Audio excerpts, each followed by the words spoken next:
Oi pessoal, tudo bem? Mafê aqui, advogada especialista em direito médico e da saúde. Conforme eu prometi para vocês, eu ia aproveitar que estou aqui com a doutora Maria Raquel, que é biomédica, doutora em ciências pela USP, pesquisadora, cientista, entende tudo de artigo científico, me dá uma força e agora ela é a diretora da parte técnico-científica do nosso escritório do MFG.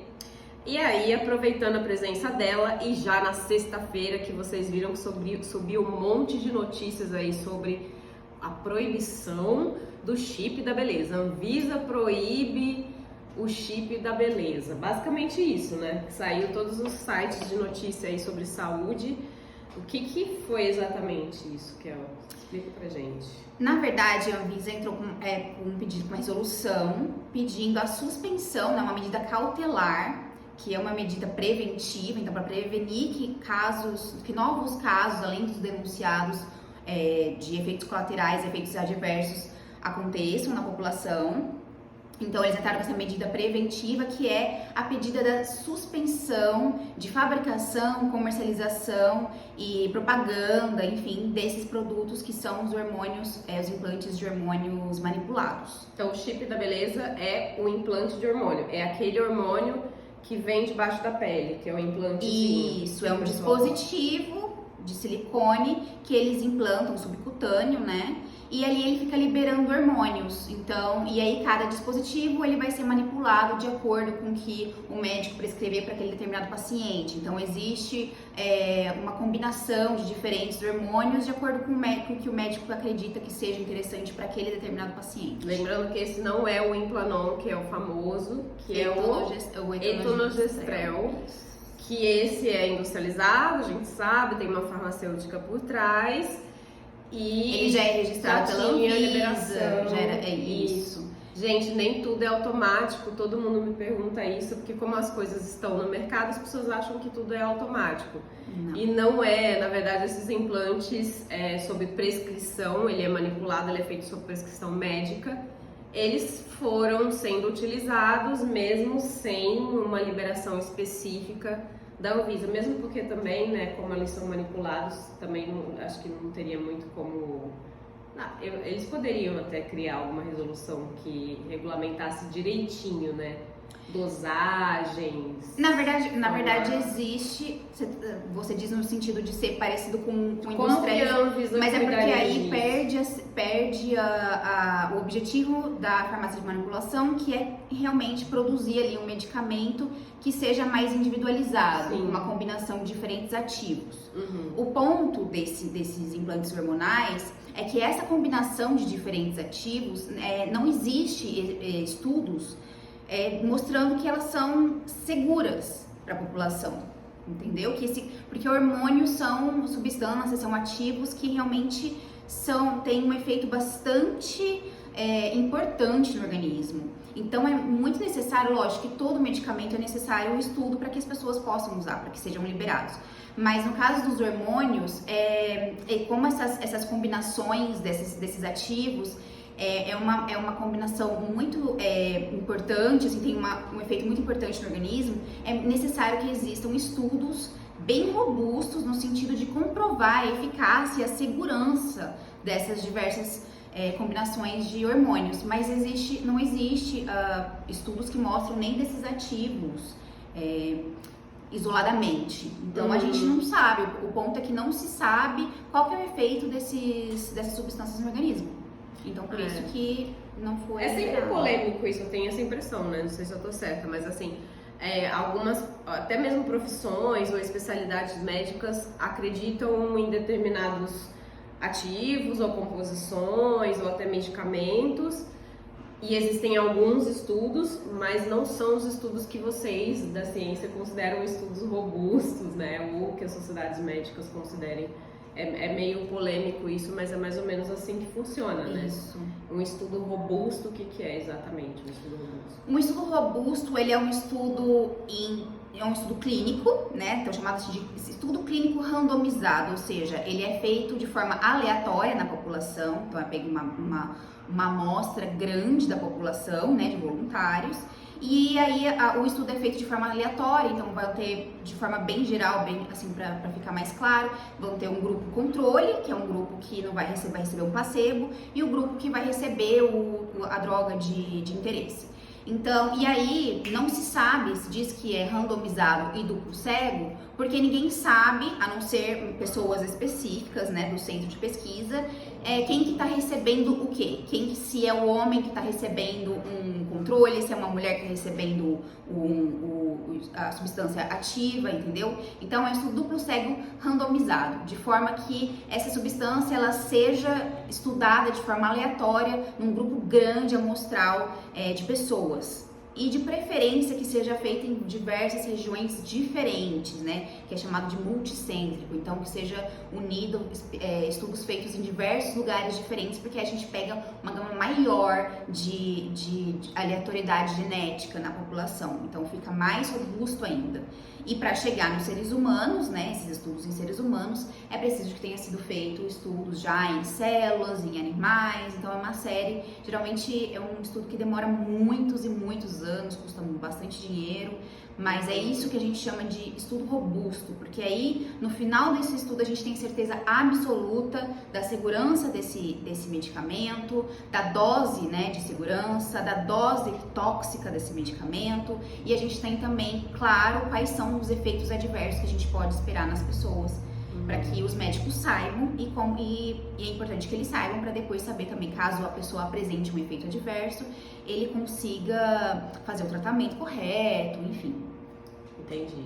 Uma coisa que eu até vi na mídia, mas eu imagino que seja assim mesmo, a pessoa começa a ter evento adverso e é difícil retirar também, às vezes, e controlar essa dosagem, né? Às vezes a pessoa começa a passar mal e eu vi uma publicação sobre isso, eu não sei se na prática é assim mesmo, né? Mas às vezes a pessoa não consegue fazer a remoção ou ajustar essa dosagem, então acho que esse é um dos argumentos da sociedade médica. Isso, que pode causar esses medicamentos, esses hormônios, né? Quando eu falo medicamento, eu tô querendo me referir a esses implantes hormonais. Eles podem causar dependência física. Nossa. Então esse foi um dos argumentos que eles trouxeram, que é difícil tirar nesse sentido da dependência física. Também pode haver certas dificuldades com relação ao implante em si, no organismo. Não conseguir tirar do organismo ou ir parar na circulação, até uma coisa assim, nossa, fiquei com isso. Porque não tem nenhum estudo no sentido sobre o dispositivo em si, né? Saber a segurança dele, o quanto ele é estável mesmo, quanto ele é realmente compatível com o organismo, não vai ter nenhum efeito adverso nesse sentido. E a gente viu bastante na mídia esses eventos adversos de acne, sei lá, pessoas famosas relatando que ficaram com muita acne ou que perderam cabelo, alguma coisa assim. Mas eu lembro de ter até pesquisado, existem bons profissionais que trabalham com implantes hormonais e eles se preocupam muito principalmente em informar os riscos, que é uma tecla que a gente sempre bate, né? O profissional, ele, independentemente de qualquer coisa, ele tem que informar os riscos. E aí eu estudei para fazer essa documentação e eu lembro que existe um risco aumentado, principalmente dos androgênicos, né? Isso, que é a gestrinona e a testosterona. A testosterona também existem vários implantes com vários tipos de hormônios. Mas existe um risco aumentado para câncer de mama, né? Isso, porque são hormônios que têm um efeito no nosso organismo. A gente ainda não se sabe exatamente, mas existem já alguns relatos de casos de câncer de mama, de hepatotoxicidade também, né? De hepatite medicamentosa por consequência do uso de hormônios. Entendi. Então realmente pode ser perigoso. Pode ser perigoso, pode ser, a questão é essa, pode ser bastante perigoso. Eu fico tentando entender por que a Anvisa proíbe isso, proíbe o fenol, proíbe o implante e não proíbe o PMMA. Pergunta difícil. Pergunta difícil. Bom, no caso desses hormônios, acontece que várias sociedades brasileiras de médicas, né, e associações médicas, enfim, se uniram nesse sentido. Primeiro porque ele é muito utilizado no Brasil, esses tipos de implantes hormonais, eles são muito utilizados no Brasil, inclusive para tratamento de determinadas doenças, como endometriose, como adenomiose, enfim. Então é muito mais amplamente utilizado do que se a gente for pensar, por exemplo, no PMMA. E aí, nesse caso, seria... Mais gente usa, e além disso, a gente tem, no caso desses hormônios, a gente tem uma justificativa, digamos assim, fisiológica, né, de tratamento de doenças, enquanto o PMMA não. Então, de fato, gera essa... O PMMA ele já deveria ter sido, mas o que precisa para proibir também? O que eles conseguiram dessa vez com o implante que... Ou o fenol ninguém sabe, né? O fenol, sei lá, a Anvisa foi lá e proibiu, enfim, né? Morreu um rapaz, infelizmente. Mas o que eles fizeram dessa vez que conseguiram fazer essa proibição aí? Primeiro que juntou uma quantidade significativa de associações médicas, né? Então, isso é importante. São vários médicos. Eu tô achando aqui, ó, a Anvisa até divulgou a carta que eles mandaram. Então, a Associação para Estudo da Obesidade e Síndrome Metabólica, a Sociedade Brasileira de Endocrinologia e Metabologia, e a FEBRASGO, né, que é a Associação Brasileira, a Federação das Associações da Ginecologia e Obstetrícia, a Sociedade Brasileira de Medicina do Exercício e do Esporte, Sociedade Brasileira de Diabetes, Sociedade Brasileira de Urologia e a Sociedade Brasileira de Geriatria e Gerontologia também assinaram. É bastante, né? São 3, 6, 8. Sim. 8 sociedades, 8 especialidades assinam esse documento aí pedindo essa proibição. Então talvez o que falta são as sociedades mandarem documento para a Anvisa pedindo proibição. E também talvez a questão seja nesses casos assim de hormônios em que desses implantes, em que a pessoa ela tem consequências graves no sentido assim de ter um câncer de mama, alguma coisa, então de repente por isso que existe uma investigação maior, um medo maior, entre aspas, né, enfim, desses médicos, eles se juntaram para fazer essas denúncias. Já faz um tempo também, o próprio CFM tinha feito já emitido uma resolução no ano passado.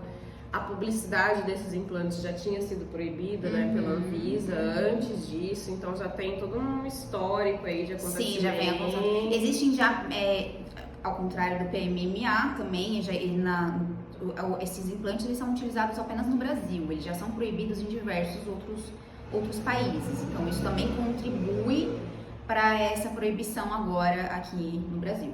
Então, sim, eles não são utilizados, porque né, enfim, é um risco muito alto para um efeito teoricamente mais estético.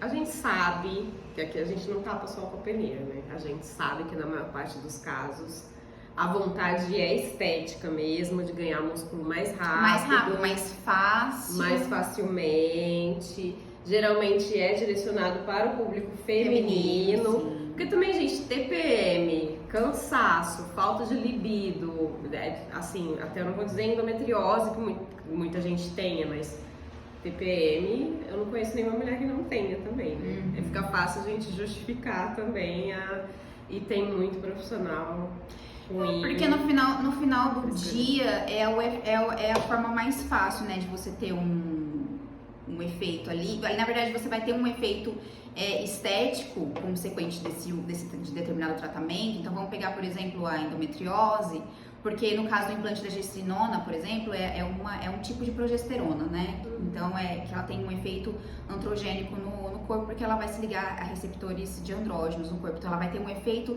semelhante à testosterona, por isso que ela vai deixar forte. Isso, ela vai deixar mais forte. Então, eu tenho endometriose, eu sinto muita dor. Existem uma série de medicamentos de progesteronas que podem ser usados no tratamento da endometriose, mas nesse caso específico, além de eu tratar a minha endometriose, eu não sentir dor, eu vou conseguir um ganho de massa muscular, eu vou diminuir a quantidade de gordura que eu tenho no corpo, né? Então, esses efeitos benéficos. Porque são efeitos colaterais, mas que a gente é difícil chamar de colateral porque são bons. São legais, são bacanas. Né? Porque quando a gente fala em efeito colateral, a gente pressupõe um efeito ruim, mas eles chamam a atenção, né? Eles são tentadores, principalmente no nosso país, que é um país que cultua muito a forma física e tudo mais. Então esse que é o ponto, né? Eu vou dar meu testemunho aqui, que eu conheço bons profissionais que prescrevem, mas a grande maioria, porque infelizmente tem um lance da exceção e da regra, né? Mas a regra é a galera picareta, que é a mesma que prescreve PMA, cria lá uma clínica de longevidade, qualidade de vida, não é especialista em nada, não tem experiência clínica em paciente nenhum. E prescreve isso daí porque já vai na mesma levada, assim, né? Aumenta músculo, já pega, já toma já faz uma dosagem hormonal. Essa questão também que eles trazem, né? Que essas sociedades trazem no pedido, no documento que eles enviaram para a Anvisa, né? Existem especialidades médicas que fazem pedido desses tipos de medicamento que nem são reconhecidas. Então, é o caso da ortomolecular, mas não... elas não são nem mas reconhecidas a maioria do pessoal nem é médicas. especialista Exato. Também. A maioria dos prescritores. Então, assim, não existe, digamos assim, que são especialidades que não existem. Eles citam umas especialidades lá que simplesmente não existem. E no final do dia também isso configura uma propaganda enganosa. Sim. Porque eles fazem a propaganda de que você vai usar esse hormônio, você vai usar vai fazer esse tratamento, é o você vai chip se da sentir beleza, muito né? melhor, vai ficar muito mais bonito e tudo mais. Mas você não sem saber que você na verdade está correndo o risco de desenvolver uma doença mais grave depois, né? Porque não dá para saber, não dá para ter controle de quais vão ser os efeitos adversos ali no seu organismo. Enfim, eles têm efeitos bons, né? Como eu falei no caso do tratamento da endometriose, no sentido de tratar realmente a dor ali da paciente, mas o ponto é não saber em qual paciente eu posso usar esse tipo de medicação, né? Não então, tem um ponto algébrico de você saber se tem alguma característica desse paciente que vai reagir mal ali. E não saber, e ser feito também de uma forma muito promíscua, digamos assim. Então eu faço em qualquer paciente. Que é muito comercial, né? Comercial, muito exato. comercial, né? Vende-se isso. Ganha-se dinheiro com isso, vende-se isso. E é uma formação que não exige tanto, porque dizem aí que são cursos rápidos, simples, e você não precisa ser especialista também, né? Exatamente. Então a gente hoje, eu foco assim, experiência de advogada em saúde, focar no profissional que seja realmente especialista naquilo que você até que ele prove que ele seja extraordinário, mas dificilmente um profissional extraordinário não estudou. Não vai ter uma especialização, assim, não vai ser... Dificilmente ele não estudou e é extraordinário. Porque para ter uma especialização eles precisam estudar bastante, passar por algumas provas e mais o tempo de residência. Então, gente, esse é o recado. E comenta aí o que você acha. É um tema polêmico, né? Eu mesmo não tenho ainda uma opinião formada sobre esse papel de proibição da Anvisa, não. Mas é realmente muito polêmico. Bastante polêmico. Comenta aí, deixa a tua opinião.